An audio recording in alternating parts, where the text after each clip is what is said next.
Monsieur Seguin, un vieux paysan, habite en Provence.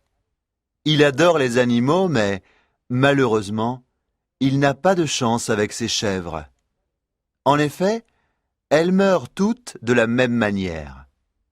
Elles cassent leurs cordes, s'enfuient dans la montagne, et là-haut, le loup les mange. Rien ne retient les chèvres, ni les caresses de leur maître, ni la peur du loup. Monsieur Seguin est très triste. Il a déjà perdu 6 chèvres. Que faire? Pense-t-il. Les chèvres sont trop indépendantes et elles s'ennuient chez moi. Cependant, il ne se décourage pas et décide d'acheter une 7e chèvre. Cette fois, Se dit-il, je vais la prendre très jeune pour qu'elle s'habitue à rester chez moi. le paysan achète une nouvelle chèvre et l'installe dans son jardin. Là, il l'attache à un piquet en bois avec une très longue corde pour lui laisser beaucoup de liberté. Monsieur Seguin adore regarder sa chèvre qu'il appelle Blanquette. Ah, qu'elle est jolie, ma Blanquette, avec ses petites cornes, ses beaux sabots noirs et ses longs poils blancs. Et comme elle semble contente, elle ne s'ennuie pas ici. En effet, Blanquette est très heureuse. Le vieux paysan est gentil avec elle et l'herbe du jardin est excellente. Un jour, cependant, la chèvre regarde la montagne et se dit « Comme on doit être bien là-haut. Je ne veux plus être attachée. Je veux courir dans les prés. » À partir de ce jour-là, Blanquette devient très triste et refuse de manger. Toute la journée, elle tire sur sa corde en direction de la montagne. Un matin, elle dit à Monsieur Seguin « Monsieur Seguin, laissez-moi partir, s'il vous plaît. » Ah, toi aussi, Blanquette, tu veux me quitter? Pourquoi? L'herbe du jardin n'est pas assez bonne? La corde est trop courte? Non, ce n'est pas ça. répond la chèvre. Je veux aller dans la montagne. Mais il y a le loup dans la montagne. S'exclame le vieux paysan. Il va te dévorer, comme il a dévoré la vieille Renaude. Ah, la pauvre! Elle s'est battue avec lui toute la nuit. Mais Blanquette est très têtue, et l'histoire de la Renaude ne l'effraie pas. Moi, je n'ai pas peur du loup. Dit la chèvre. S'il vous plaît, Monsieur Seguin, laissez-moi aller dans la montagne. Monsieur Seguin est très triste, Encore une chèvre que le loup va manger. pense-t-il. Soudain, il se lève et crie à Blanquette. Eh bien non! Le loup ne va pas te manger, parce que je vais t'enfermer dans l'étable et tu ne pourras pas te sauver.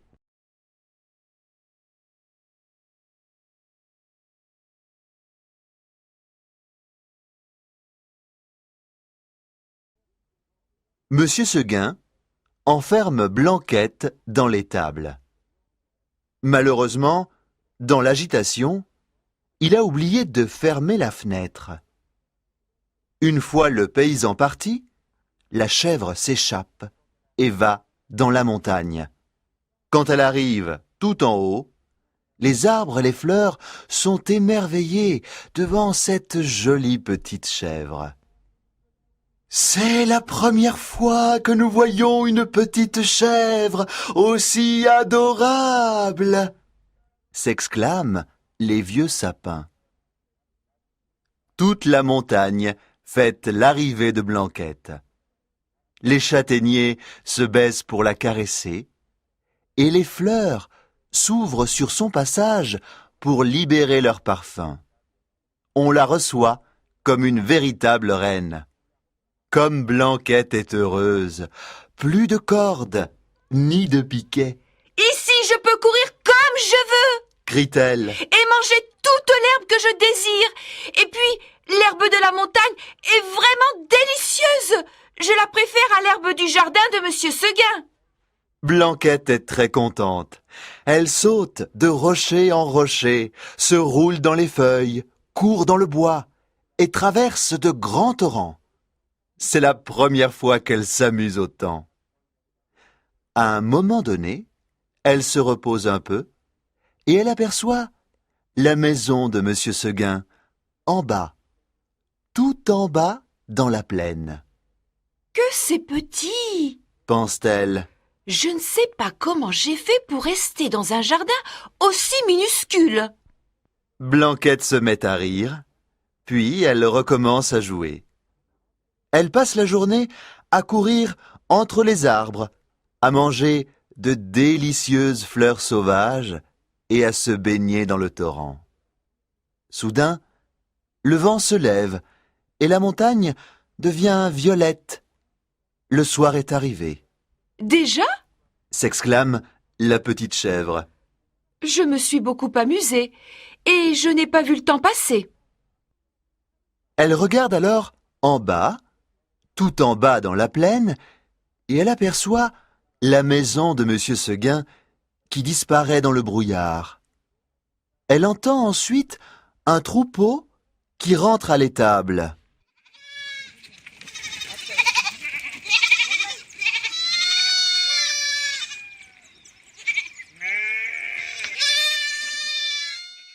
Et elle se sent triste.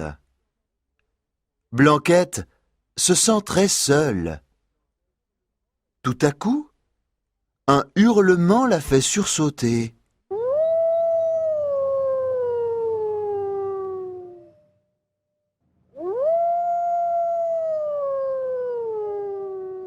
Le loup!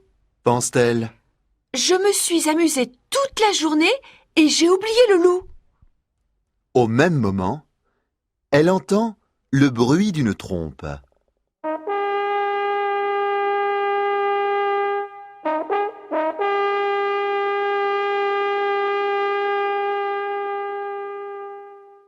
C'est Monsieur Seguin qui essaie de faire revenir sa Blanquette.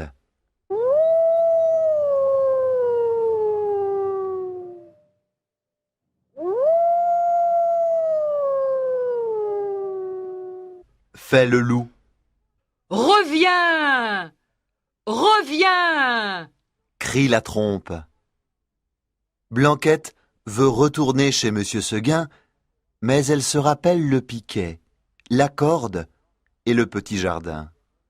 Maintenant, elle connaît la liberté et elle sait qu'elle ne peut plus vivre en captivité. Elle décide donc de rester dans la montagne. Soudain, elle entend un bruit derrière elle. Elle se retourne et voit dans l'ombre 2 oreilles courtes et droites et 2 yeux qui brillent. C'est le loup. Énorme et terrifiant, le loup regarde Blanquette. Il prend son temps. Il sait qu'il va manger la petite chèvre de Monsieur Seguin. Blanquette a peur. Elle regarde à droite et à gauche, affolée. Que faire? Le loup commence à rire méchamment.